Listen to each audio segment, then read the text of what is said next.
How to disable Microsoft Family feature.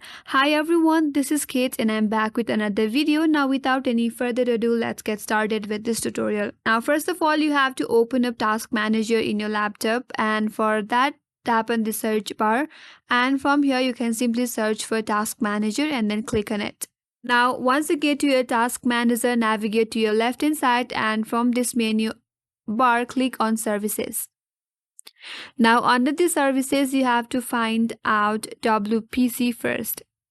So scroll down and head over to the W section and then look for WPC. Here it is WPC Mon SVC and parental controls is in its descriptions.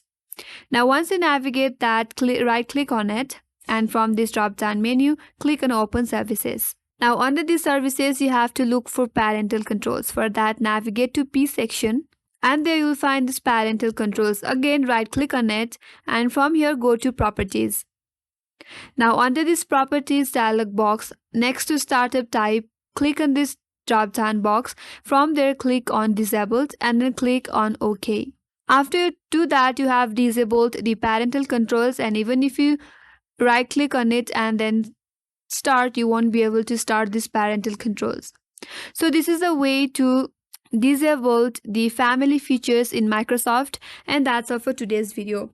Hope this video helped you, and if you are new to our channel, make sure to subscribe, like, comment and hit that notification bell icon. Thanks for watching and I will see you on next video.